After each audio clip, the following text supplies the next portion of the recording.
Olá, meus queridos, um bom dia, uma boa tarde, uma boa noite, dependendo da hora que você está assistindo este vídeo. Vamos continuar a leitura do livro apócrifo, A História de José, o Carpinteiro. Ontem nós lemos 5 capítulos, aonde nesses capítulos nós vimos que Yahushua estava contando a sua história com seu pai para os discípulos e acredito eu que ele ainda vai continuar contando a história dele, com a família dele para os discípulos. E o que me chamou a atenção, que enquanto Yahushua estava contando a história dele para os discípulos estavam escrevendo. Tudo que eles estavam ouvindo, eles estavam escrevendo. Ou seja, existiram escritas feitas pelos discípulos ouvindo Yahushua contar a sua história. E aonde estão esses livros, meus irmãos? Acredito eu que esse aqui é um dos, né? Então, meus queridos, nós vamos dar início hoje à leitura no capítulo 6 do livro A História de José o Carpinteiro.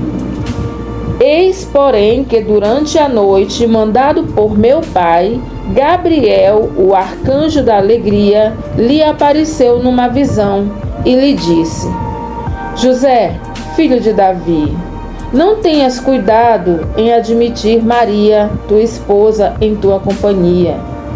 Saberás que o que foi concebido em seu ventre é fruto do Espírito Santo. Dará então à luz um filho, a quem tu porás o nome de Yahushua. Ele apacentará os povos com o cajado de ferro. Olha que coisa linda, né? Vocês perceberam que o pai ordenou ao anjo Gabriel, que viesse até José para dizer a ele, para trazer a notícia para ele, como foi que Maria engravidou, de quem foi e qual é o nome que é dado ao Salvador. Qual é o nome que tem que ser dado ao Salvador, Este nome, meus queridos, que foi dado ao Salvador, foi um nome determinado pelo Pai através do anjo Gabriel. Não foi assim uma escolha de José, não foi uma escolha de Maria, não. Foi determinação do próprio Criador, para que o anjo dissesse a José qual era o nome que deveria ser colocado no filho.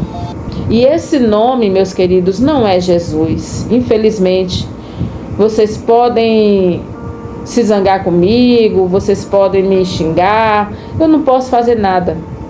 Mas eu vou trazer um vídeo mostrando para vocês o porquê que eu não acredito mais no nome Jesus. Nome este que eu passei um bom tempo da minha vida chamando, porque eu não conhecia a verdade. Mas a partir do momento que eu comecei a entender as coisas, conhecer a verdade, buscar a verdade, eu fui liberta dessa mentira, sabe? Se tem uma convicção que eu tenho e guardo dentro de mim, é essa, é sobre os nomes. Tá bom, meus queridos? Yeshua significa salvação. E o nome do nosso Salvador é Yahushua. Por quê? Porque o nome do Pai está contido no nome do Filho. Yahushua, ou seja, o Pai salva através do seu Filho. Então, continuando aqui. Finalmente, o anjo desapareceu. E José, voltando do sono, cumpriu o que lhe havia sido ordenado, admitindo Maria consigo. Capítulo 7. E então o imperador Augusto fez proclamar que todos deveriam comparecer ao recenseamento, cada um conforme seu lugar de origem. Também o bom velho se pôs a caminho e levou Maria, a minha virgem mãe, até a sua cidade de Belém. E como o parto já estava próximo, ele fez o escriba anotar o seu nome da seguinte maneira: José, filho de Davi, Maria, sua esposa, e seu filho Yahushua, da tribo de Judá. Assim que José ordenou que o escriba anotasse no censo, como era para ser colocado o José, a Maria e a Rúshua. José, filho de Davi, Maria, minha esposa, e o meu filho Iarrúshua. E Maria, minha mãe, trouxe-me ao mundo quando retomava de Belém, perto do túmulo de Raquel, a mulher do patriarca Jacó, a mãe de José e Benjamim. Olha só, aqui você vai ver que tem uma partezinha que não tem no livro de Tiago. Aqui diz o quê? Que Maria trouxe-me ao mundo quando retornava de Belém, perto do túmulo de Raquel, a mulher do patriarca Jacó, a mãe de José e Benjamim. Ou seja, perto da caverna que ela teve Iarrúshua. Lá perto da caverna estava lá o túmulo de Raquel. É um pequeno detalhe que a gente acrescenta na história que lemos de Tiago. Tá bom? Continuando, capítulo 8.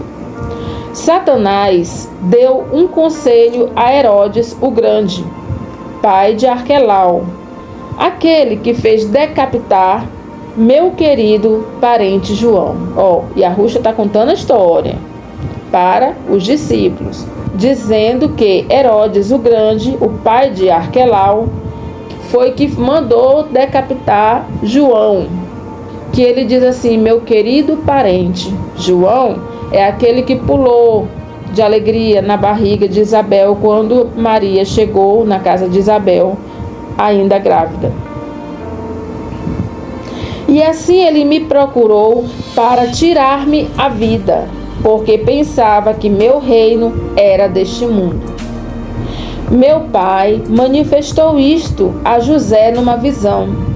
E este pôs-se imediatamente em fuga, levando consigo a mim e a minha mãe, em cujos braços eu ia deitado. Salomé também nos acompanhava. Salomé é aquela que no livro de Tiago está registrado que ela não acreditou. Para ela ter certeza, colocou a mão nas partes íntimas de Maria e as suas mãos ficaram carbonizadas. Vocês lembram? Essa é a Salomé. Salomé também nos acompanhava.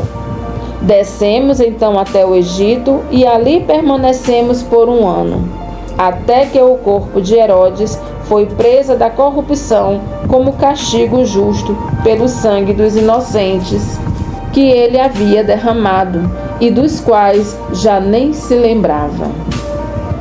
Viu? José vai para o Egito, levando a Maria, levando Iarrúshua, Salomé acompanhando eles vão ficar lá por um tempo, tá? Até a morte de Herodes.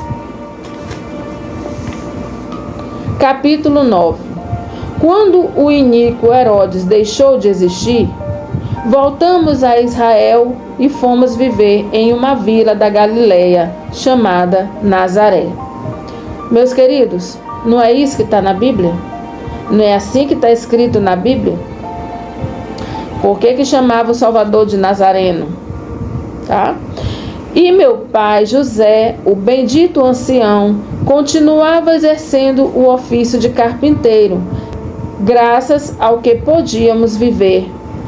Jamais poder-se-á dizer que ele comeu seu pão de graça, mas sim que se conduzia de acordo com o prescrito na lei de Moisés. Ou seja, se ele não trabalhasse, ele não comeria, né? Então aqui está deixando bem claro que mesmo ele sendo uma pessoa rica, que tinha status, essas coisas todas, mas ele que não trabalhasse, né?